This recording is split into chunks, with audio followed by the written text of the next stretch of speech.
Hello friends, மகானதில் இன்றைக்கி என்ன highlight பார்க்கலாமா? இங்கே காவேரியோட வீட்டுக்கு வந்து வேலை செய்கிறவங்க ஒரு 4 பேர் வந்த உடனே சொல்லுவாங்க, சரி நீங்கள் போய் கீழே போய் தண்ணி எடுத்துன்னு வந்துருங்கன்னு. உடனே காவேரி அவங்கள இன்ஸ்ட்ரக்ஷன் கொடுத்து வெளியே அனுப்பிடுங்க. உடனே காவேரி வந்து அவங்க அம்மா கிட்ட போய் சொல்லம்மா,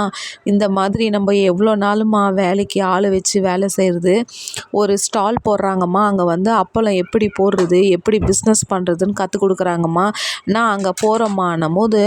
அப்படியா எங்கடின்னும் போது, ஒரு வாரம் தான்மான்னும் போது, ஒரு வாரமா தங்கி இருக்கிற வேலையெல்லாம் ஒன்றும் வேண்டாம், இப்போ தான் உடம்பே நல்லா இருக்குது, நீ போய் போய் தங்க போகிறேம்மா, அதெல்லாம் ஒன்றும் வேணாம், நீ போய் வேலையை பாருன்னும் போது, கங்காக்கா நீங்களாவது சொல்லணும் போது, வேண்டாண்டி இப்போ தான் உனக்கு உடம்பு இப்போ சரியாயிருக்கு, இந்த டைமில் போய் நீ தங்கிட்டு வேலையெல்லாம் கற்றுன்னு வரேன்னு சொல்கிறிய, ஒன்றும் வேண்டான்னும் போது, அதுக்கு அவங்க அத்தை சொல்லுவாங்க, என்னடி ஃப்ரீயாக தானே கற்றுத்தராங்க, இப்போ ஆளுங்களை வேலை வச்சு செய்கிறதுக்கு எவ்வளோ காசு ஆகுறது, இவளாவது போய் ஃப்ரீயாக கற்றுன்னு வந்துட்டு அப்போ எல்லா வேலையும் நம்மளே முடிச்சிடலாம்ல போது, அத்தை ஊருக்கு கிடக்கிற